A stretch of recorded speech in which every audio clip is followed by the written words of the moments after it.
Balita ko marami kang bibilhin. Sakto 40 rin na bag. Parang maganda nga negosyo ng bags. New day, new bag. So, meron tayo ngayong bisita. Isa sa mga kaibigan natin sa negosyo. So, actually, nakasama na namin sila sa China during our business trip last week. So, nandito siya kasi gusto niyang regaluhan yung sobrang ganda and sobrang hardworking niyang preggy wife na grabe 8 months na nagtatrabaho pa. So, bibili daw siya ng push gift for his wife kasi due na for delivery next week. Actually, he is the owner of Zion Philippines. Ito, Zion, yung sikat na massage chair here in the Philippines. So, ito yung owner. Magugulat kayo, ang bata pa nila. Pards! Hi, grabe naman. Kamusta? Kamusta? Wow, magkasama lang tayo sa China. Kaya nga eh. Balita ko marami kang bibilhin. O kasi mga anak si Y. Si Mary. Gusto ko ng gita na sa Ganun. third namin, baby. May twins kami before. Ito na yung pang third. Ibig sabihin, 3 bags yung bibilhin nyo. Oh, grabe. May gift ka na ba nung una? Noong Push gift? una, ano ba yun? Yung Meron Corvette. na. Wow, ang bigatin. Oo, yung Corvette. Oo, yun Pero yun. walang bag. Wala. Tama, dapat 3 nga kasi walang bag. Babawi ka ngayon. Sige. Ginandaan ko yung intro para sa'yo. Ah, talaga? Sabihin ko lang sa inyo, ano kami. Parehas kaming tiga PUP before, CPA. Para sa SGV. Parehas din kami SGV. May joke kami dyan eh, nakaangat-angat na sa laylayan. Pero kayo mukhang malaki yung inangat nyo, Pards. Hindi Mukhang naman, ganun wala. eh. Parang maganda nga negosyo tong bags eh. Kinumpetensya pala. Parang maganda rin yung massage chair, no? Oo. Balita ko everyday 15 na yun. Nabibenta niya na unit sa... Kami parang hindi kami nakaka-50 sa bags na Yun, everyday. 55. Hindi.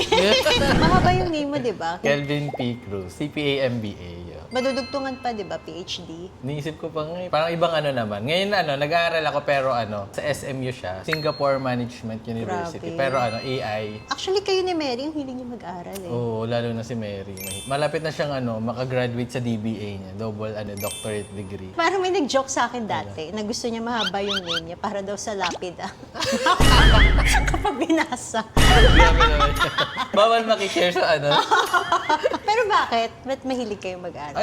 Parang sa business kasi kung hindi ka nagde-develop or hindi ka nag-explore ng mga bago, mapag-iiwanan ka eventually. So dapat, kung ano yung bagong technology, maganda yung effect nun kapag lagi kang nauuna. Kasi ako, accountant ako, pero nalimutan ko na yun, nalipasan na At saka yung magkaiba knowledge kasi ko. yung field natin, di ba? Baka hindi kasi nila alam, magkakaiba rin yung mga accountant. Para rin siyang mga doktor.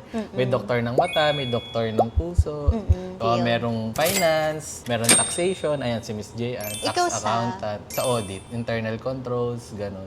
Actually ako, kung given the chance, mas gusto ko yung audit. Bakit hindi ka nag-audit? Tumababa yung nakuha kong score sa board exam sa tax. So, parang gusto mong gumaling ka Oo, dun sa gusto kong tax? gumaling sa field ng taxation. So ngayon yung mga tanong diskarte or diploma. Ayun. Kasi Siguro for me, both talaga dapat. Kasi pag diskarte lang, may up to a certain level ka lang na ma-achieve. Jumakpat ka man sa diskarte. Pero kapag nandun ka na sa sustainability stage, mahirap siya kapag puro diskarte. Para kang nagsusugal na manghuhula ka ng manghuhula.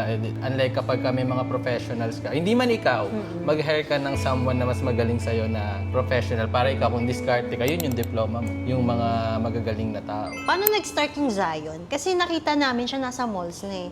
All this time akala namin, foreigner yung owners nun. Tapos nagulat kami, bata pa pala. Actually, yung Zion talaga, idea yun ng wife ko. Nung mga start namin, since nasa logistics company kami, hinahayaan lang namin siya, okay, basta may benta siya, ganun. And then eventually, parang lumalakas na to Parang iba na, so fokusan na natin, ganun. Pero bakit out of all the many products na pwede nyo ibenta, bakit massage chair? Ang bulky niya eh, di ba? Tapos parang ang hirap niya i-sell. Kasi kami, nag-start kami reselling eh. Siguro Bakit gusto yung namin niche niya? yung point of entry ng business mahirap. Sa Hindi bagay. siya basta-basta kayang gayahin. Gayahin. Ba? Parang ganun. Kumbaga, hindi lang siya yung ipapak mo at isi-ship. Tapos paano nakilala si Zion? Actually, talaga, marketing talaga yung kailangan mo. Kailangan mo talaga ng matinding brand awareness kung gusto mo makapasok sa market. So, I think second year yun ng Zion, nag-spend kami ng 100 million plus sa marketing Grabe. para lang makapenetrate ng market. Grabe, sobrang inspiring ng story nyo. Tsaka full of wisdom and knowledge ka. Tsaka pag ikaw yung nagsalita, naniniwala kami. Totoo. Oo, kasi nakikita namin sa business nyo eh. Sipag talaga, tapos kailangan mo talaga ng mga pinakamagagaling na team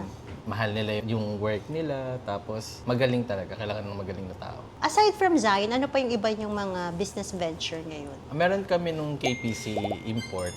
So, ayun yung nag-ship kami ng mga products from to Philippines. Meron din kaming MGS, no? Yung mga door locks naman. Oo. So, Naka-MGS kami dito. kaya eh. nga, salamat naman sa suporta mo. Bumili rin kami ng Zion. Kaya nga, grabe. Sige, nabibili na ako ng bag. Abi, ayun na nga. Kaya nga. Nakakatuwa pagka yung nakikita mo yung mga products mo. Minsan pumunta kami sa ibang bahay, uy, naka-MGS. Tapos hindi nila alam na kami yung owner. Kasi usually yung mga brands namin, walang Oo nga face, eh, walang walang- personal branding. Gusto talaga namin na yung mga brands stand alone, hindi siya nagdedepende sa owner. Yun lang ang pagkakaiba nun sa personal branding. Kapag ka talaga yung brand ay stand alone, since kailangan mo talaga siya yung ipakilala mo eh.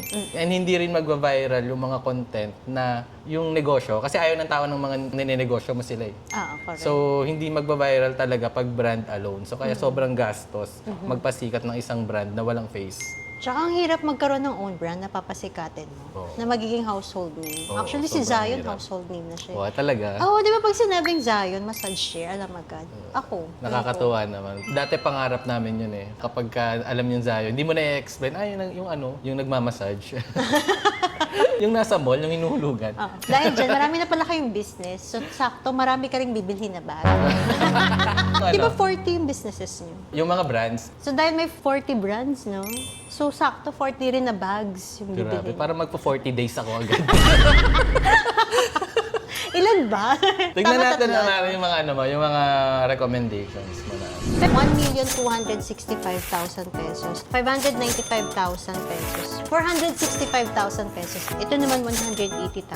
Ito naman 168,000. Masaya na yung pagbubuntis niya dito, no? Pagkano na yung total?